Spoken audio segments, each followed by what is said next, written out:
I am Madison Timmons. I'm Chris Susi.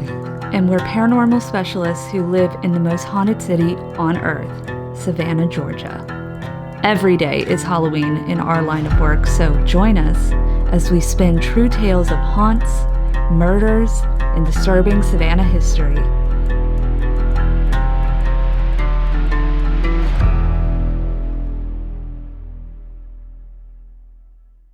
I'm Madison. I'm Chris. And welcome to the most haunted city on earth. Hello, and welcome back to another episode of The Most Haunted City on Earth. My name is Madison Timmons. I'm Chris Susi. And we are very excited to have William Mark McCullough with us today. He is back from, one of our first episodes. Absolutely. So we're really excited to talk to him about, a Savannah haunting and all of that good stuff and actually get into the real nitty gritty of it now that it is finally out. But before we get into that, I do want to give us a few announcements. So first off, as you are seeing this, we have our merch line available pretty much for all of y'all. So if you would like to wear a shirt like this or have a fanny pack or a beanie or sweatpants, all of the things, definitely go check that out. Absolutely. You can anything you put a logo on, you can probably get. HauntedCityPodcast.com. That is where our merch is. All right. And if you are a Parajunkie, you do get discounted merch. And for those who are on the highest tier of Parajunkie status on Patreon, then you always get free shipping. So really good deal for that. And then for live streams, we have a live stream Q&A coming on November 6th at 10 a.m. Eastern Standard Time. And this will be for the Gribble House and the St. Julian House tiers only. So if you are not a Parajunkie and not a part of those tiers, then unfortunately you're going to have to become a Parajunkie, I guess. Oh, well. So there you go. And then we also have a Parajunkie only store for merch that they can only access. So lots of reasons why you should become a Parajunkie, but also just to see more fabulous content and things like that. But with that, I'm going to throw it over to Mark. Sure. I'm William Mark McCullough, and I'm so happy to be back here. It was great chatting with you guys the last time. Mm-hmm. So Savannah Haunting is now available basically everywhere. It's on iTunes, Amazon Prime, Vudu, I think Google Play, Redbox, Comcast, just Spectrum. It's everywhere. It's playing in select theaters. I believe it's in LA, Chicago, New York, Atlanta, Savannah, Houston, a couple cities in Florida that I don't remember.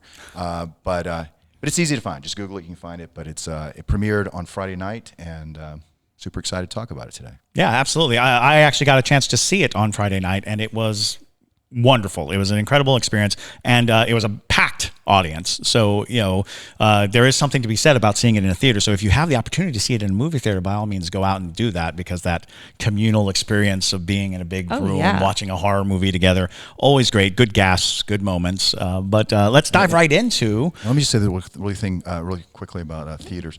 The idea of people watching my movie on an iPhone breaks my heart. So yes. If you can see it, we work so hard on the visuals. So if you can see it in a theater, that'd be awesome. Yeah, absolutely. I can't stress enough how wonderful a movie-going experience it is. And I just love going to the movies, and we all do. So, and we are the Savannah Underground podcast situation. We are filmmakers. We are all people who work in the industry in one capacity or the other, and so mad respect to Mark for making it through a gauntlet, because you had to film this during the most restrictive time of COVID. Mm-hmm. You were limited in what you could do because of it. So would you talk a little bit about that? Sure. So we were scheduled to start filming March 23rd, 2020, and we got shut down March 21st, 2 days before. We had flown our crew in, our DP, our cinematographer was in town. I had a huge semi-trailer parked in my driveway filled with grip equipment, and we got shut down. And we spent, I think 5-6 months trying to work with SAG to get the go-ahead to start filming again. And we finally got the go-ahead in mid-August, which we were one of, I believe, the first 10 feature films in the country to shoot under the COVID protocols. And at that point, they were extraordinarily restrictive. They've definitely loosened up a lot. But I had to do a lot of kind of magic on the script because we had scheduled and budgeted the film pre-COVID, and we didn't get any more money, but we got 30% of our budget was eaten up by COVID costs. And then, so I had to go through and rewrote the script and removed 9 smaller characters. It was just so difficult. You know, the local film school, Savannah College of Art and Design here in Savannah, there were several students who offered to be free stand-ins. We couldn't use them because we couldn't afford the COVID tests we'd have to use. All of our extras were just crew members for the most part. There's one scene in the movie where we got, legitimate extras, but usually it was just crew members, like throw a shirt on, run on screen. While we were on the phone talking to SAG, getting the go-ahead to shoot, during that phone call, the Savannah City Council voted to postpone film permits until I think it was October, November. This is August. So the movie's called A Savannah Haunting, and we suddenly find out we can't shoot in Savannah. So hopefully none of the city folks are watching this, but there's still shots of Savannah because we just did it. Yeah. Because we had no other choice. We couldn't wait 5 more months to shoot the film. Right.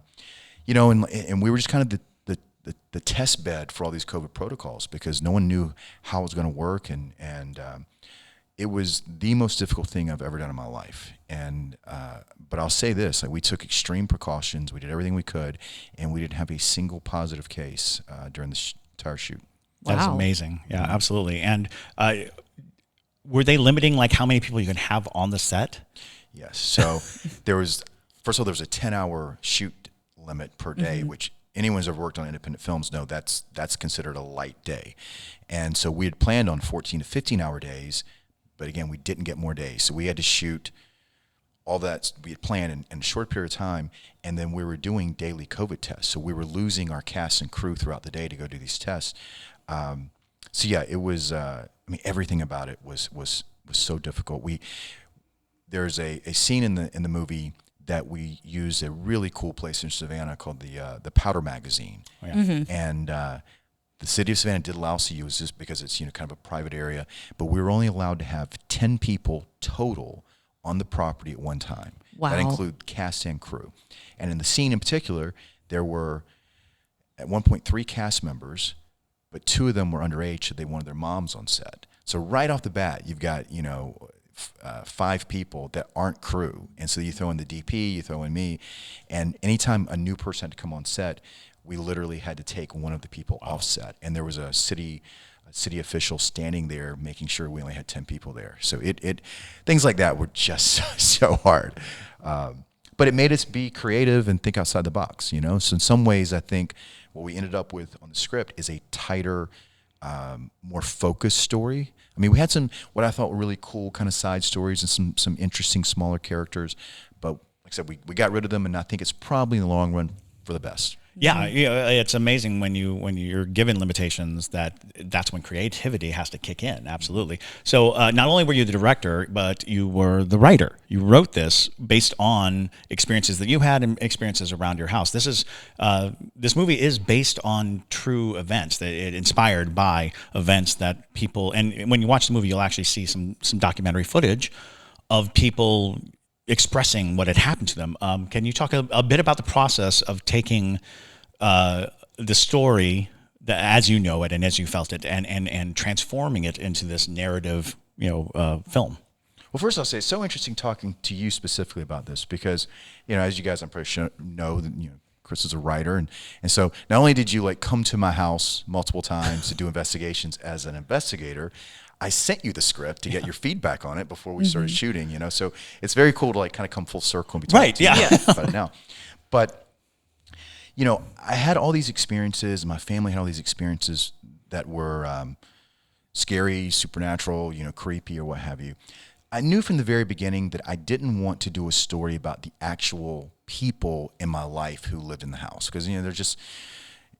It's my family, and I was so worried about misrepresenting them or them being upset. And I was like, that opens a can of worms I don't want to get into.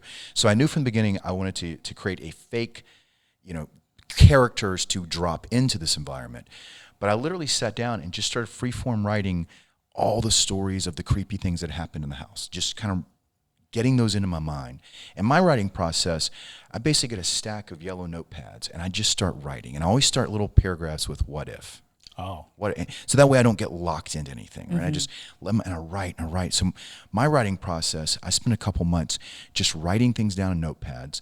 And what I did here is I probably would write 10 pages of events, things that happened, without worrying too much about the people they happened to. And I just wanted to kind of get them into my consciousness. Then I kind of came up with the characters I wanted to be dropped into the house. And so yeah, at that point it became, once I kind of realized, okay, here's the narrative structure of the family, then it was just applying the supernatural things that happened to our family to those people. So that was the process I used. And I spent, like I said, the biggest part of my writing process was just writing in those yellow notepads. And for me, once I kind of get a good idea of the overall story, I'll just sit down and write the story out like I'm writing a high school paper. And then the next day I'll write it out again without looking at the previous day. And my idea is, like, if I'm doing that, the good ideas will stick, and the ones that aren't that good will kind of slip away. And after that point, I would do an outline. And the outline is what I really focus on for structure. And the outline I get to people I trust, make sure it makes sense. So when I actually sit down to write the script, I wrote the script in probably 2 weeks, but I just followed the outline. But I'd spent a long time creating the foundation to write the script. And this was all in the house. Mm-hmm. So the movie is shot in the house where these paranormal events occurred. He wrote the script in the house where these paranormal events occurred. And one of the interesting things, and I'd heard you mention this, a few times, there are elements of the script that he came upon because of their narrative, function. Yeah, their usefulness. That turned out to be true, to be historically accurate in many occasions. Do you want to touch upon that a little, without giving too much away about the movie? Sure. But I find this endlessly fascinating because in paranormal circles, there is such a thing as automatic writing. And to hear that you were handwriting out, the notion of mind to hand moving the pen across the paper, that is in a lot of there are mediums and psychics who use that to communicate with the dead all the time, is putting pen to paper, because that automatic writing, supposedly the spirit can talk through the pen. It's almost like a very advanced Ouija board in a way. You're letting a spirit move your hand. So let's talk about the elements that you stumbled upon and after the fact learned were true. Absolutely. Writing the script in the house was an experience in and of itself. I think I mentioned the last time we chatted that lots of things happened while I was writing the script that were very creepy. But one of the things that happens in the story that, I don't think gives too much away, but there was a plantation house on the property, and during the Civil War it's burned down. 100 years later, a new house is built over the foundation of that plantation house, and it plays a pretty important part in the story. And I just made it up. Well, once we got shut down because of COVID, we decided to do a feature-length documentary about the history of the haunting, its possible causes, and we brought in a voodoo priestess, we brought in Chris and his team, we brought in a couple of other paranormal investigators, a bunch of mediums, lots of folks to kind of go through the house. And we also brought in some historians to look at the history of the property. And what we found from the historians was there was a plantation house there on my property that did burn down during the Civil War. And I had no idea, just totally made it up, only to find out that actually was true. Yeah, that is so fantastic because, and Mark and I had a short conversation about that. It's just so amazing that knowledge sometimes wheedles its way into your mind. There's a sensation, like even being on the property, you get this sensation because it should be explained that Mark's house is a little ways away from Savannah. It's just outside of Savannah, and because a lot of people know Savannah as the city that was spared.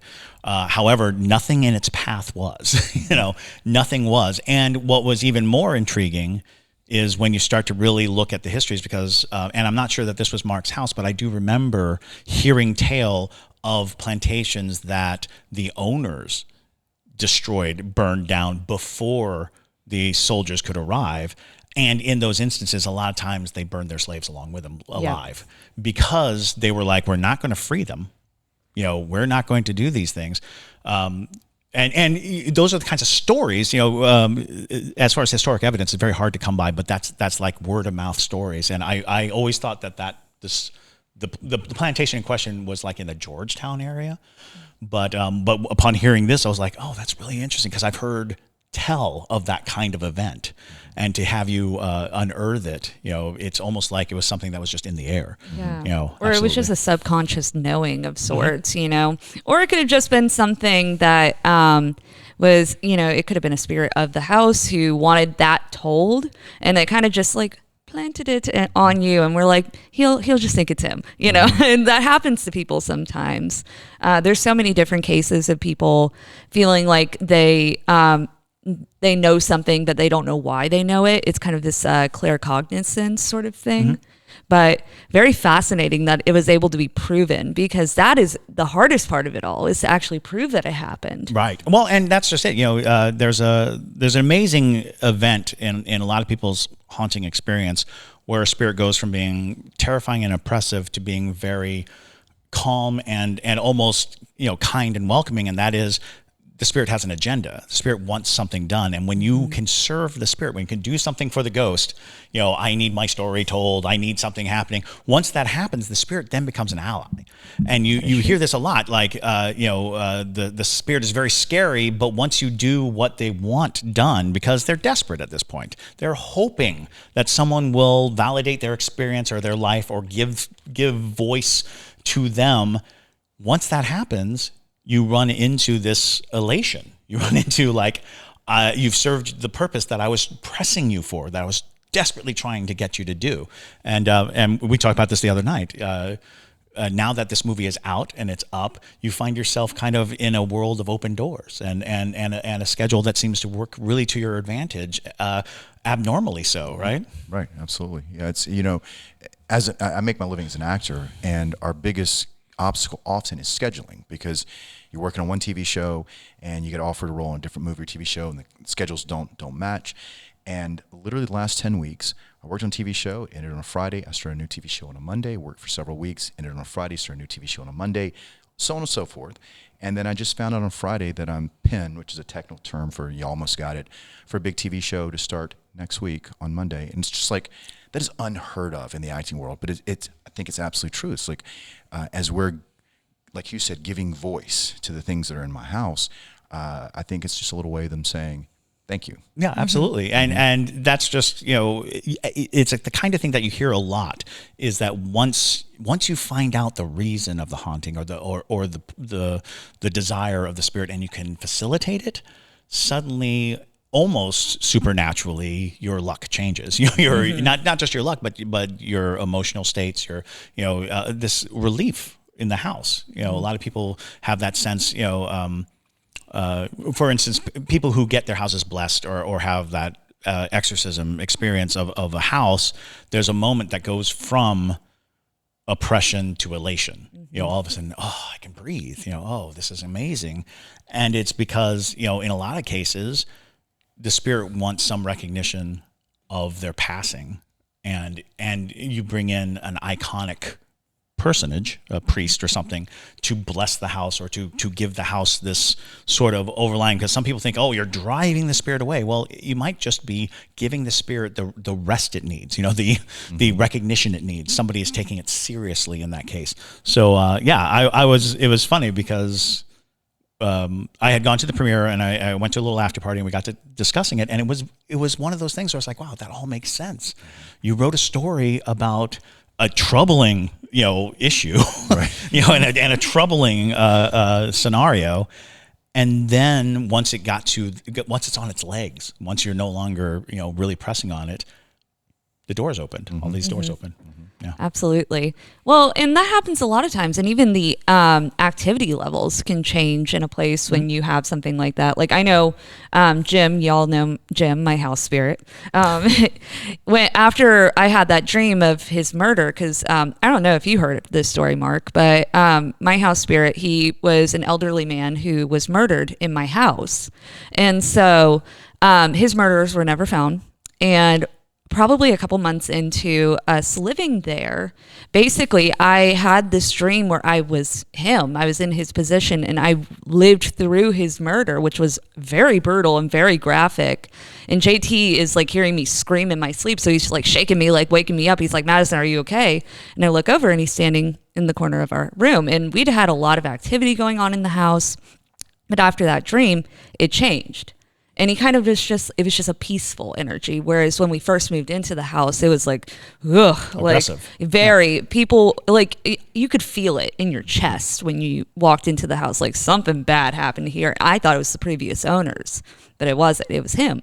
Mm-hmm. So sometimes it's like that where, you know, they just need that recognition or they need to, you know, have somebody acknowledge what they've been through, especially in a house like yours where it's been a lot of stuff going on, you know, where maybe watch the way the activity might change now that the movie is out there and everybody knows their stories. So it might get it calmer. takes the burden off of your shoulders a little, which is an interesting subject of the film itself, which is in the storytelling, something that happens to a lot of people when they encounter something that they can't explain is they suppress it. They don't talk about it. They and so when you're watching the movie, when you watch any horror movie, you're like, tell somebody, tell them. But the truth of the matter is, when it's happening to you, you spend so much time and energy trying to reason it out, trying to deny it happened. Do you want to talk about your characters, the reflection of your characters with the people who have had these hauntings and have, you know, because I feel like after the movie came out, people started coming to you who did acting workshops and everything, and were like, I've been in your house and I saw this and this and this, but they wouldn't talk about it before. You want to touch upon that? Yeah, absolutely. Well, one of the key things that we wanted to do with this film was capture what it was to live in an actual haunted house. Because I like fun haunted house movies as much as the next guy, but blood's never dripped out of the walls of my house, and you know, monsters don't crawl out of the, out of the sink. It's really this sense of foreboding, and it's almost like the walls are closing in on you every day. And what you said is exactly true. None of us being family members, we kind of had a general understanding that there was weird stuff, creepy stuff in the house, but we never talked details ever because you always felt, this one sounds crazy. Right. This sounds insane. I'm not gonna share this story. But everyone did the same thing. And my producing partner, Alexis Nelson, she was always telling me, oh, when something happens, grab your phone and record it. And I would explain to her, you don't realize the first 3 minutes, I'm trying to figure out any reason as to why it's not something supernatural. And it's only at that point that I'm like, okay, yeah, this is something scary. I'm not thinking about grabbing my phone and documenting it. I'm trying to not be terrified.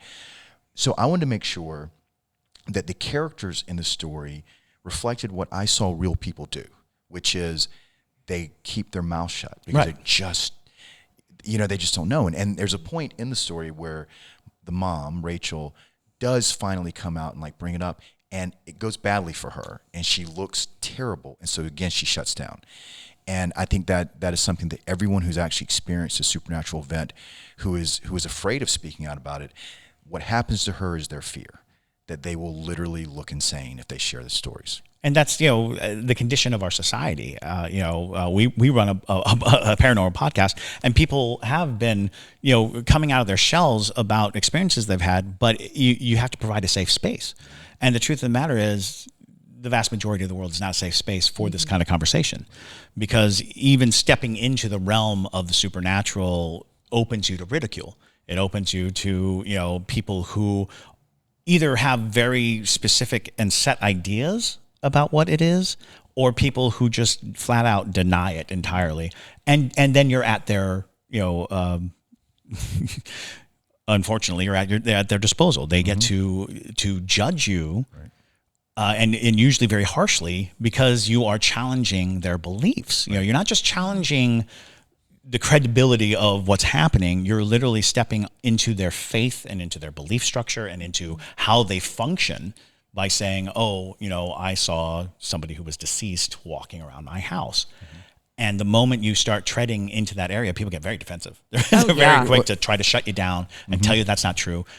Mostly out of fear, out of, don't challenge what I know, because what I know is how I get through my day. It's true. Well, our trailer got picked up by a lot of film sites on YouTube, horror film trailer pages and such.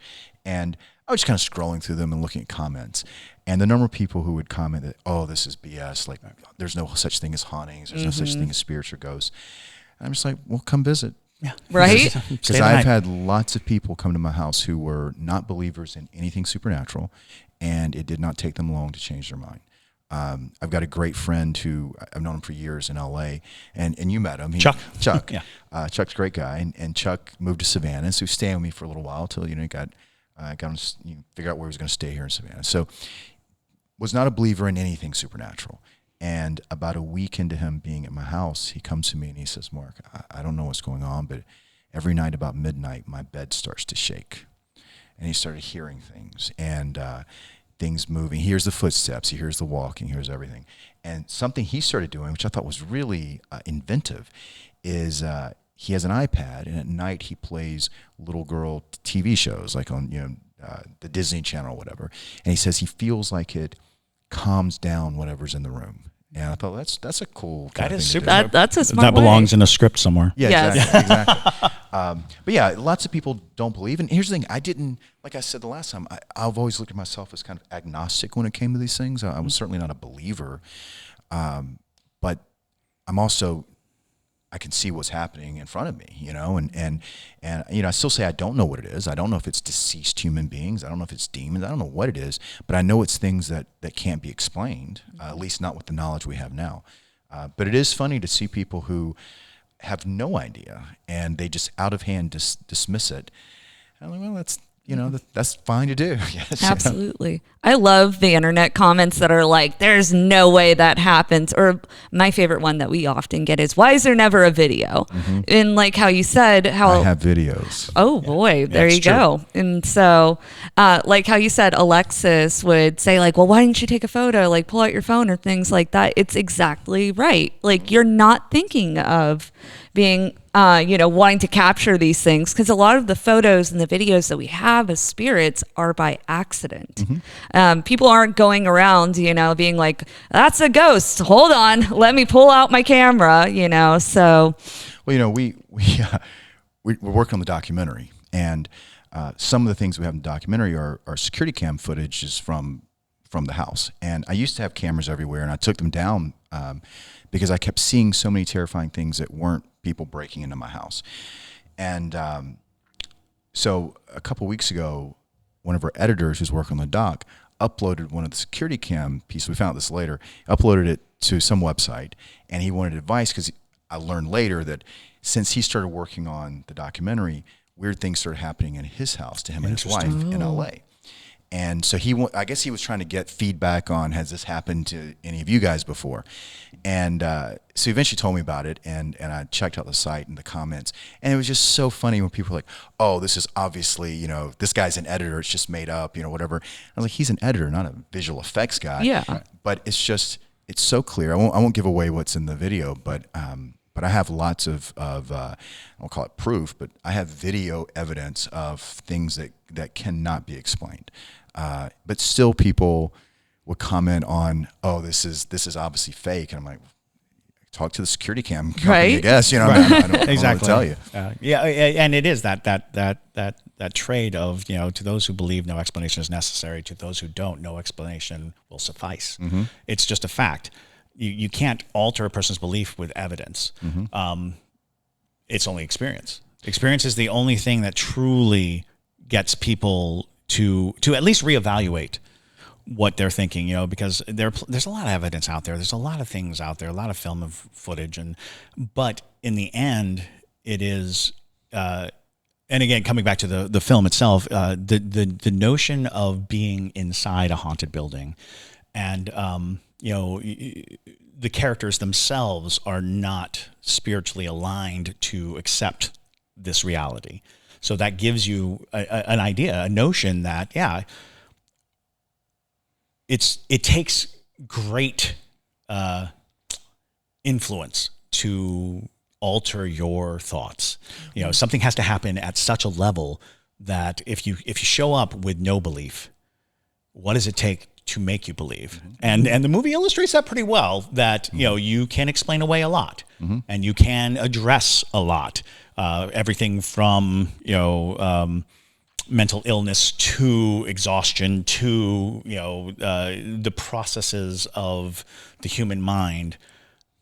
All those get examined very closely, and you say, well, you know, there are explanations. There you can, you know, reason it out. Sure. Of course. You know, it's interesting because my partner and I had a huge debate. We have lots of debates. Because it's just the two of us. So we have to, like, there's no third party, you know, tiebreaker. But I have security cam footage of an event that happened in the upstairs mezzanine, which of course in the movie plays a big part, that is so shocking and so clear. And she's like, we can't use it in the documentary. She goes, no one's going to believe this. But it's true. But her fear was that it's such clear evidence of supernatural activity that people won't accept it because it is so clear. And that's something to take into consideration because we live in the age of trickery, effects, the ability to pull this off, being filmmakers and saying, this is what we caught. It's like, oh, yeah, that's what you caught. Sure it is. And you want to maintain people's interest without breaking their, you know, bursting the bubble, as it were. And that's a delicate balance. Oh, yeah. You know, it really is, because if you do show people something that visually is irrefutable, that's how hard they're going to come against it. You know, the more solid the evidence, the more solid the argument against it. And that's, you know, that's the classic UFO conundrum, for instance. You know, we're about to get a huge drop from the government on a bunch of footage and information, but people will come to the table with knives and say, this isn't true. This is not true. Because it challenges your functionability in life. If you've come up with a way that the world is, and then you're told that's not the way it is, that is exactly the point at which. So that's a good debate to have. Do we challenge people to the point of rejection, to the point where they reject what we're showing, or do we, you know, give them enough to raise the interest, and then when you come out with your next documentary, Well, for us, you know. My thing is, I made the movie. It was inspired by things that happened in my house. We're working on the documentary, but I'm not looking to debate people online about what. You know, I don't care. You know, like absolutely. I worked really hard to put this out there. A lot of people worked really hard, and you know, I hope people watch the narrative film and enjoy it and have a good time with it. You don't have to believe one way or the other to enjoy the film. I mean, it's a movie at the end of the day, and they can watch the documentary and enjoy that. But I don't care. You know, you can believe it, not believe it. Doesn't matter to me in the least. Something interesting that you could include in the documentary, though, is maybe bring in like a Photoshop expert or somebody who's an expert in tinkering with footage like that and showing, because that's something JT does a lot, is we'll take ghost photos and he'll basically break it apart and put it back together. And if it's not there, it'll disappear essentially. So that might be something interesting to just show, like, it didn't disappear or whatever it is that they do, just to give it a little bit more validity for those people who are just so staunch, and just a extra little bit of content. You never know. Yeah, that sounds like a great idea. I mean, I, like you said, though, there are those people that I don't know how you're going to change their minds, but that's actually a great idea. Well, and that shouldn't be the goal. You know, the goal is not to change people's mind. It's to tell a good story and to be on that. Let's talk a little bit about casting. Like, how did you find your cast? You know, being more on the filmmaking side. You know, what was that process like? It was hard. You know, we set out from the very beginning to get the best actors we could get for the roles. So, you know, we had an amazing group of executive producers who funded the film. And what often happens with low budget films, which is what we are, is they want to attach like a C-level actor who was really big 20 years ago so that you can ensure the DVD goes to Walmart, right? I get it. Yeah. I didn't want to do business, that. right. Yeah, I mean, we had a lot of folks pitching us actors that literally 15 years ago were on some TV show, and they were horribly wrong for the roles they were being pitched for. So for us, the great thing was the executive producers from the beginning said, you guys have creative control. They were awesome about that, and we explained what we want to do with casting. That we want to get actors who represented the characters that were phenomenal, and they said cool. And so we got a casting director here in the Southeast named Matthew Sefik, who I'd auditioned for Matthew many times. He's a great guy, and he has good resources, good access to the talent pool, and he put out breakdowns into all the agents and got a lot of auditions in, and then he sent us his favorites. We had callbacks. This was pre-COVID, so we still had in-person callbacks at that point. And folks came in, and we had them read with us. And it's funny how actors, if there's any actors watching this, it's so easy for actors to get caught up in whether they did something right or wrong. Right? To think, oh my God, I messed up that callback or that audition, or if I'd done this a little differently, I would have gotten it. And almost never is that the case. It really comes down to things that you have no control over. Mm-hmm. The way you look, your skin tone, your hair color, the energy that you give off, right? There's just things that you just can't control. Or we've cast another role with an actress who looks almost exactly like you, but she can't look like you, right? Mm-hmm. It happens a lot. And so I always tell actors, don't worry about it. Just keep auditioning. You'll find the role that's right for you, or they'll find you.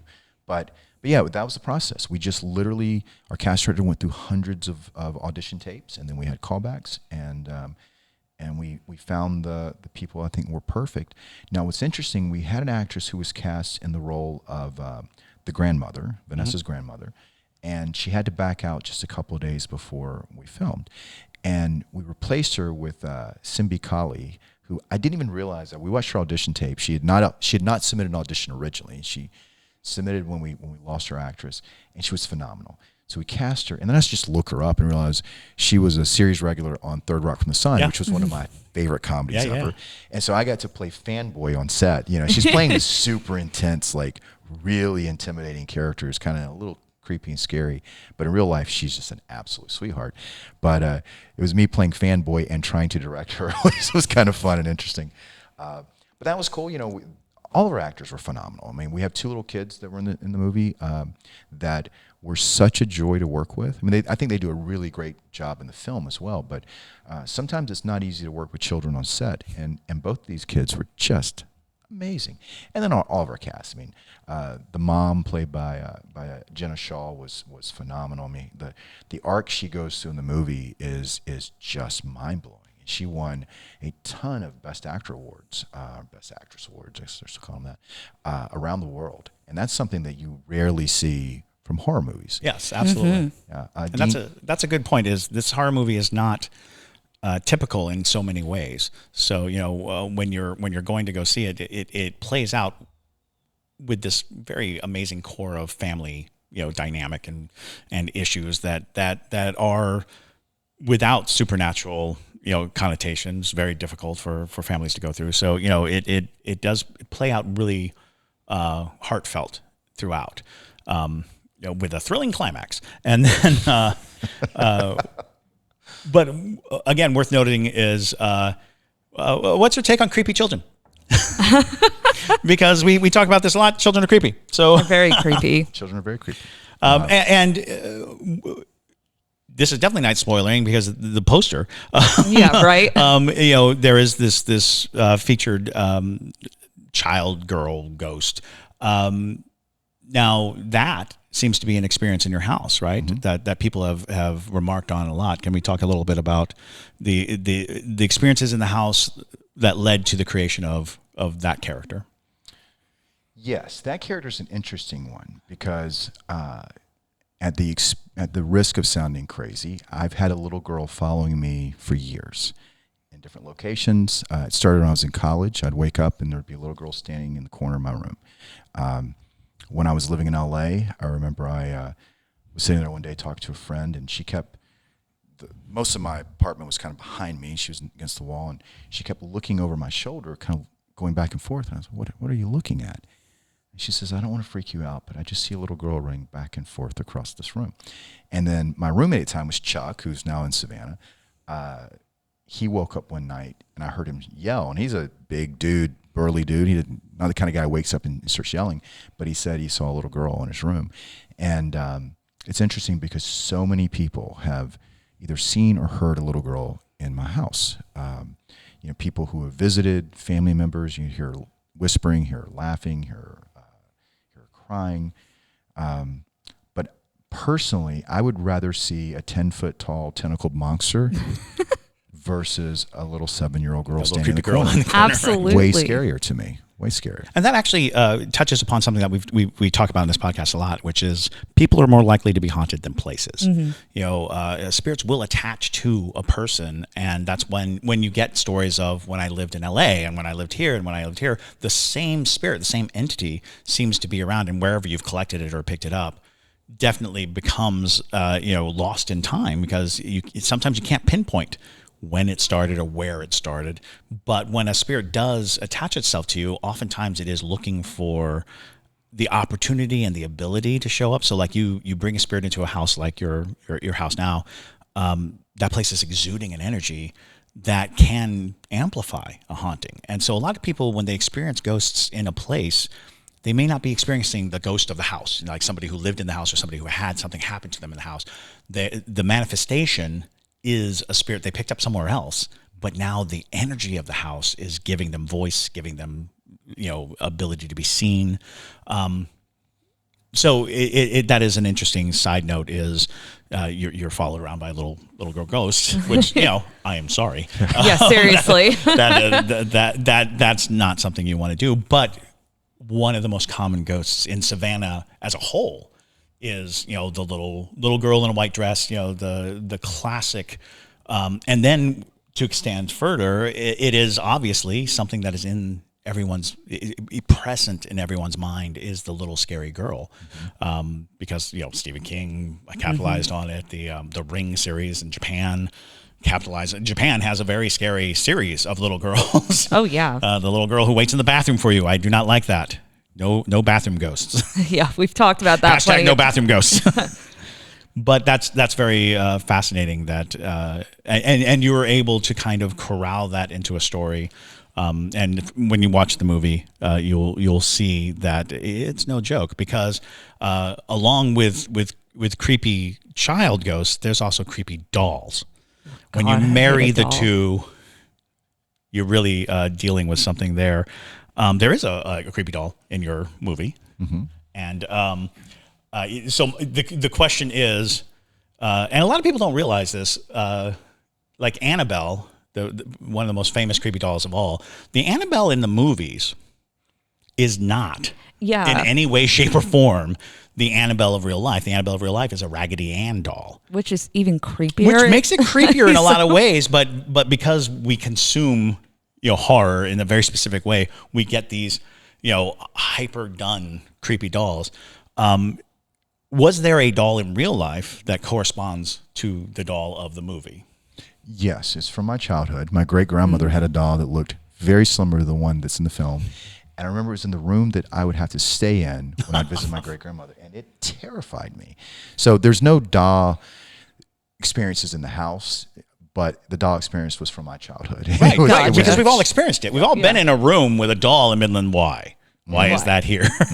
And that, you're calling upon like really primal fears, because a doll that looks so close to life, the uncanny valley of that inanimate thing should not be, looking at me like that, especially when they doll maker is a little overzealous with the eye, creation, and you're suddenly like, those are really realistic eyes. Well, here's what's interesting about that, because my initial design on the doll was based on, like I said, this doll my great grandmother had, but I started reading about dolls and reading about the fact that there are people who, when they lose their child, they get these grieving dolls that get grieving dolls that look kind of like their lost child, and so I very specifically got one of those dolls. Obviously, in the story, the mom loses her daughter, and she's dealing with the grief of that loss and kind of the repercussions from her daughter's death.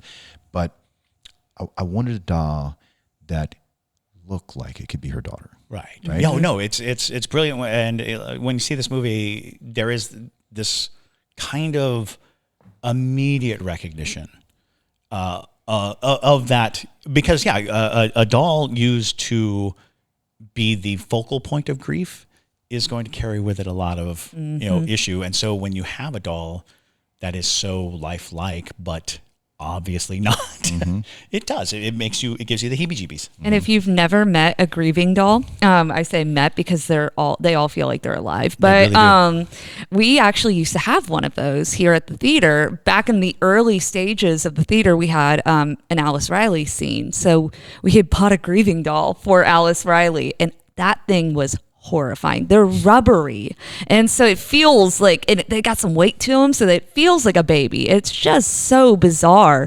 And if I was a entity trying to possess something, I would pick a grieving doll. You would go for the thing that is most like a living being, which is the superstition of dolls, is that a doll can inhabit, because spirits are looking to be alive again, and so they will focus on entity or objects that seem like a vessel. Most dolls either look like little tiny full-grown humans or they look like babies. Right. There are very few dolls that look like 7-year-old girls. Right. That's true. Unless they're grieving dolls. Unless they're grieving dolls. Yeah. Or American Girl dolls. Girl dolls. I'm not that up on my doll. Yeah, I know, right? Have you seen the doll that we have in the theater?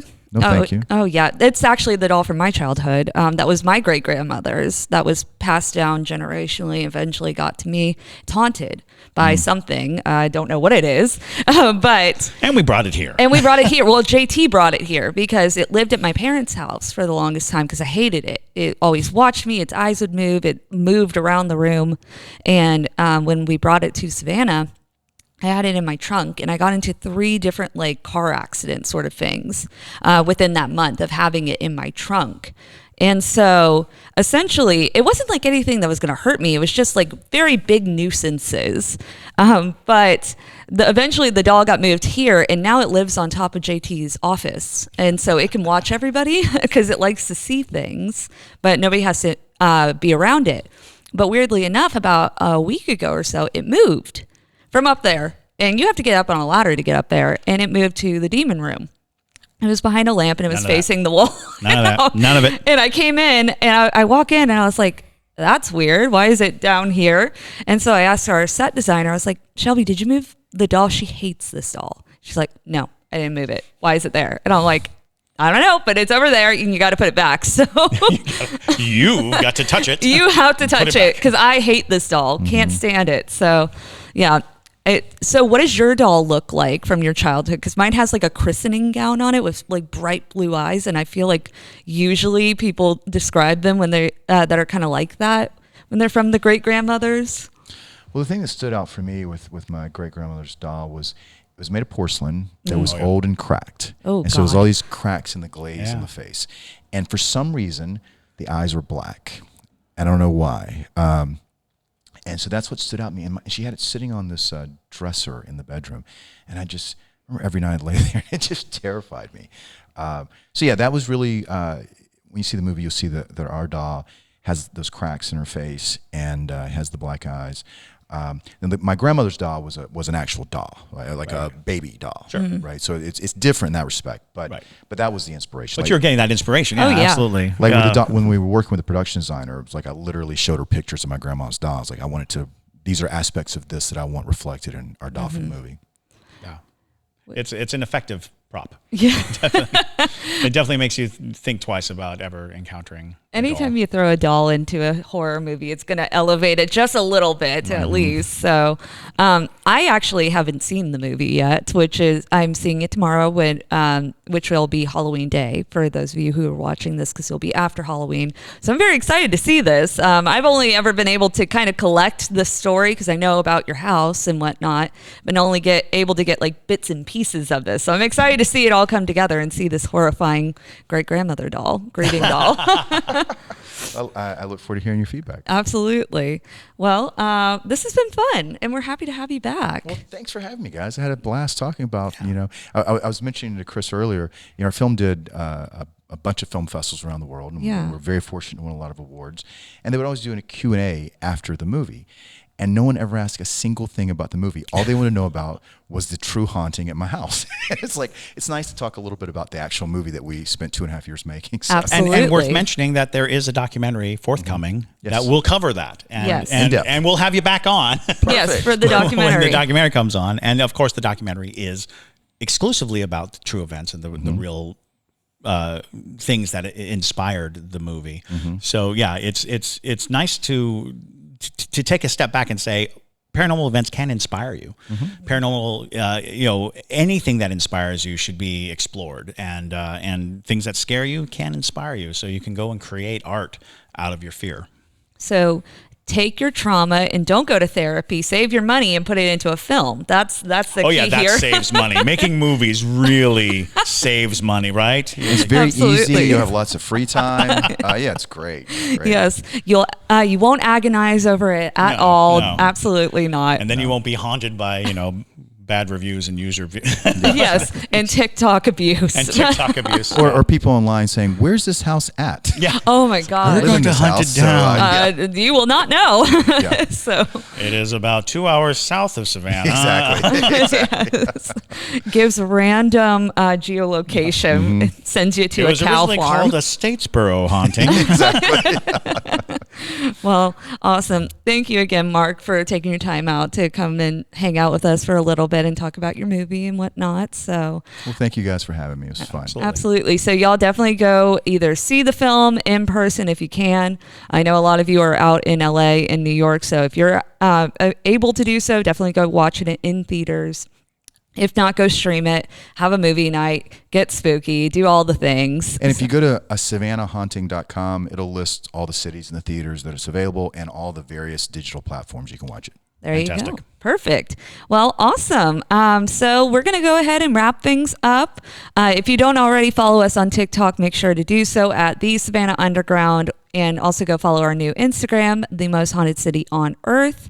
You can find our merch at the Most Haunted, I keep messing that up. Haunted City Podcast. Haunted City Podcast, y'all. And you will be able to find all our merch over there. You can find us on Patreon, all those things. But with that, my name is Madison Timmons. I'm Chris Soucy. And stay spooky, y'all.